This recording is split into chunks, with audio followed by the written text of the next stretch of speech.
I need to get some more coffee for this.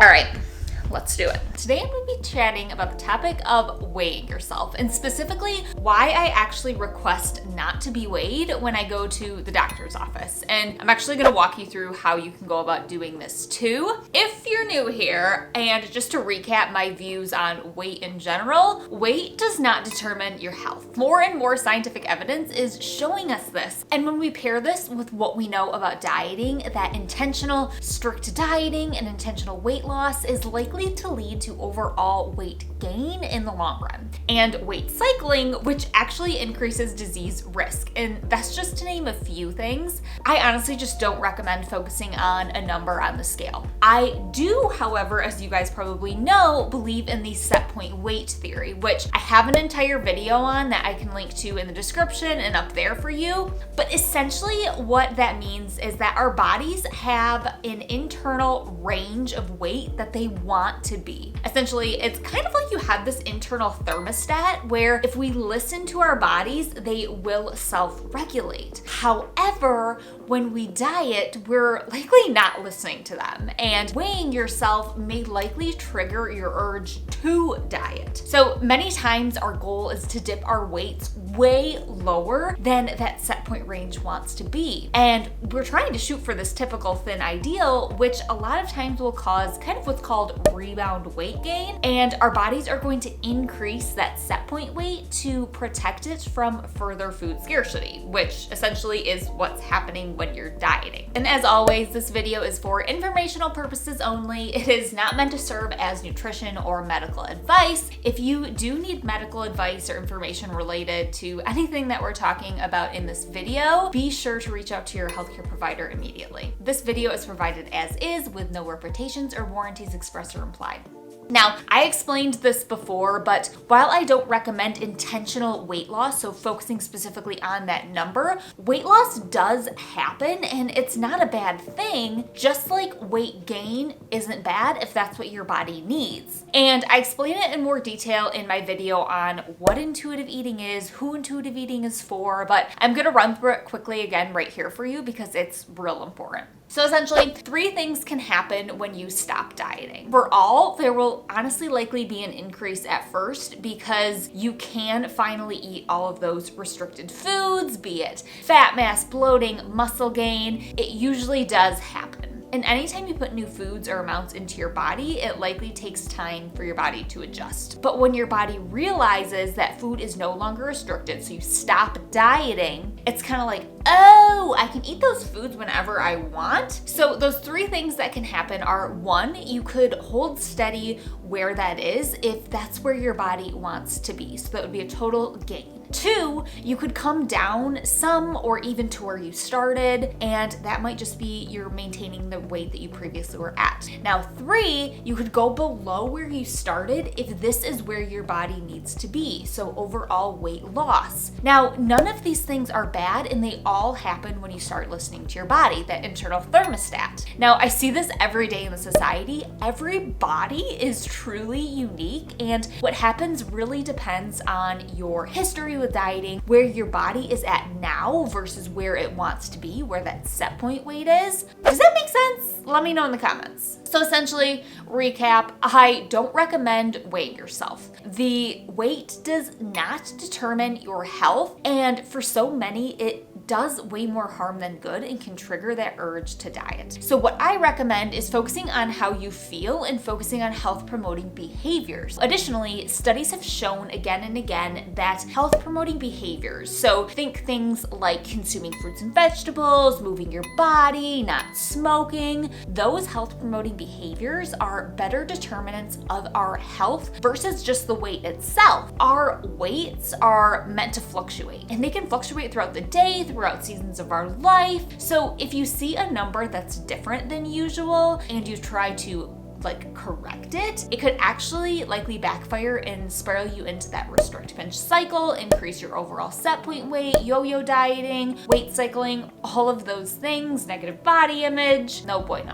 So remember, that internal thermostat that I talked about, it's real, and it does take us getting in tune with our bodies to be able to listen to it. And yes, that does take work, and that's why I created the society, so that I could teach that, because I do believe that everyone can find that. Now, it's easier to not weigh yourself at home. You can, just smash the scale, and we do this a lot in the society, but what if you have to go to the doctor? I get this question a lot, and I ask to not be weighed when I go to the doctor. Now, this is honestly a conversation to have with your medical provider, but many times getting your weight isn't necessarily needed unless you're getting like a weight-based med, for example. I also don't really recommend being weighed backwards because that number is still going to go on your discharge papers, it's gonna be in your electronic medical record, and you probably have access to that through like an online portal or something, and I feel like that's almost like you're just like tempting yourself. So like I said, I just ask to not be weighed. Now, at this point in my journey, I don't really know what I weigh. I haven't weighed myself in a long time. And if I did see the number, I have done a lot of work and I don't think that number would really faze me. However, my thought process is this. Why would I put myself in a situation when I know my past with a number that I was obsessive over it? So I do still to this day ask to not be weighed. But then again, it's a convo and a choice that you have to discuss with your healthcare provider. But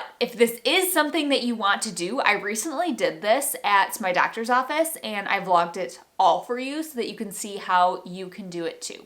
So also, side note, weight stigma in healthcare is so real. And I recognize that someone in a larger body may not have the same experience at the doctor's office and have it be quite as easy as I did. We have had a lot of society members ask for this to not be weighed, of all shapes, sizes, and colors. And we have also had people seek out doctors who are specifically HAES aligned. Be your own advocate, guys, and know that you do have a say in your healthcare experience.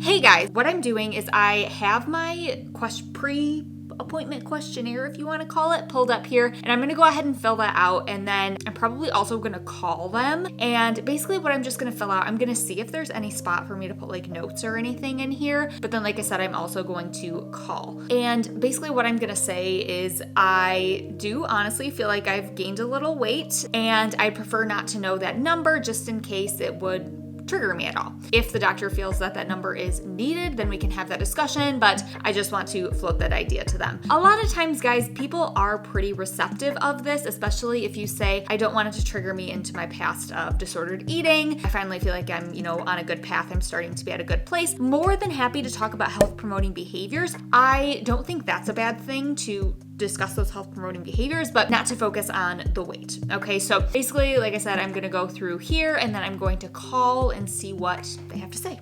So there was no spot for me to like put in notes, but I can send a message. But like I said, I'm probably just gonna call. That's probably gonna be easier and more direct. And then, I kind of left this to the last minute. My appointment's in a couple hours, so I don't want to leave it up to chance. Just stand by your ground, be your own advocate, and be like, we can have that discussion if we need to, but I don't necessarily want to be weighed. So I'm gonna my camera's gonna die, so I'm probably gonna take a little break and take Theo for a walk and then come back and give him a call. So I'll catch up with you guys later. Glorious day. Back from my walk, and I am going to call my doctor's office and see if I can request to not get weighed. So let me do that.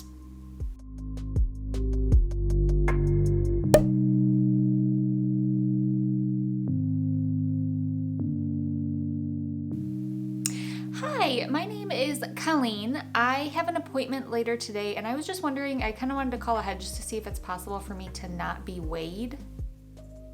Okay, and it shouldn't be a problem. Okay, thank you so much. Yep, bye. Easy as that, you guys. She said it shouldn't be a problem. They'll talk to you about it if there is, but it is that common, you guys. I I literally just called and asked. I'll take you guys with me and just kind of see how that plays out. Guys, don't be afraid to do that, to stand up for yourself and to know where your boundaries are. And obviously you have to take this into your own context. And like I've already said, this is not medical advice. And one thing I didn't explain earlier is that my weight gain, I think, is more of the COVID weight gain, whatever people are calling it that. I haven't been a sedentary. It's not something where if you do have large fluctuations in your weight, it is something that you should probably talk to your doctor about. I'm talking about the things like I haven't been working out as much, or maybe I've been eating more, or my body's just naturally fluctuating. Those are the kind of things that I'm talking about. And that's what I'm experiencing. So that's kind of what I'm addressing in this video.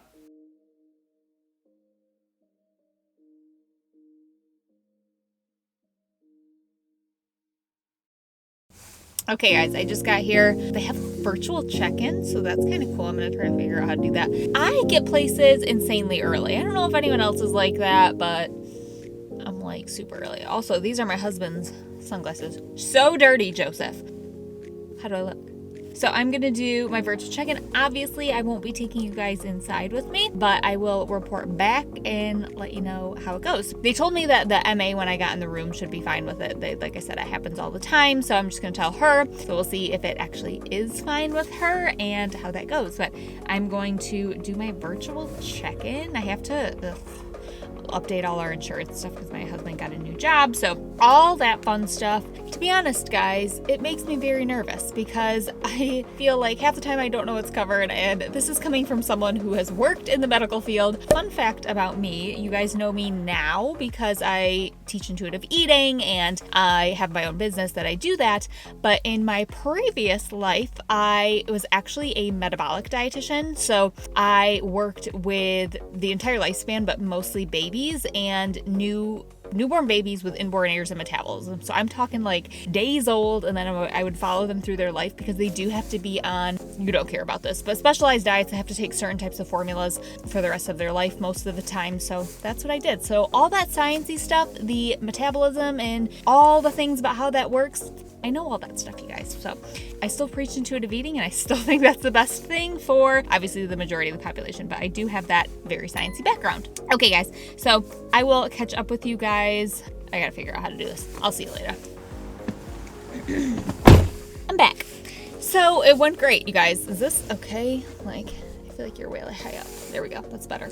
Okay, so went in, got my insurance all changed, got all that jazz figured out, and then went up, got brought back to the room, and I think she was a medical student who was doing all my vitals and stuff, said, okay, you want to hop on the scale? And I said, I'd prefer not to be weighed today. I had called ahead to just let them know that if I don't need to be weighed, I don't want to be. And she did ask me, she was like, can I ask for the reason? Very respectfully, like she wasn't like questioning me or anything. And I just said, I have a history of disordered eating and I don't want that number to trigger me, if it's changed. She was like, oh, okay. And she was very, very respectful of it. Now, granted, she was such a sweetheart, but it might be different depending on who you have, but it's really not uncommon, you guys. I mean, I wish you could have just like seen in there when she was, it was so normal. Like it was not awkward or anything like that. And I don't think that she did anything wrong asking me the reasoning for it. I think that's fine. But yeah, it's totally fine, guys. Be your own advocate. I can't stress that enough. And if a weight is needed for, like I said, weight-based med, or if there has been any drastic changes, sometimes that is a conversation that you might need to have with your doctor. But for me, that number is... Okay, so I've done so much work. I don't tie my self-worth to my weight or my body or anything like that. I'm okay with my body's changing, and it sounds like I'm going through puberty, my body's changing, but you know what I mean. Like, I know that within the past couple months, my body's gotten softer. I anticipate that I've gained weight. I don't know that because I haven't stepped on the scale, and yes, I do realize my lens of thin privilege that I have going through this, but I'm just speaking for my experience. I don't need to know that number. Bottom line, I don't need to know that number. I don't want to put myself in a situation where that could trigger me. I don't anticipate that when I see a number, I'm going to go back to dieting. Like that's done, that's behind me, but I don't want to put myself in that situation where it could potentially happen. You know what I mean? So just be your own advocate and protect your boundaries, guys. I think that's kind of the thing that I'm kind of getting at here. You can also, ask for a health at every size practitioner. You can ask for health at every size dietitians and really build your own team, because something that I do always say, and I do this in my life too, is you are interviewing your healthcare provider just as much as they are taking care of you. So you have a say in who you go to. So make sure that they are on the same page as you and you're truly a team, and it's not just a one-way thing that's coming from me as a healthcare provider. Like I said, I worked in a hospital and in a clinic for a long time. That's just my advice. So hope this video was helpful. That was really loud. I'm going to go home and see my boys and have a fabulous night. It is currently Friday when I'm filming this, so I'm excited for the weekend. See you later.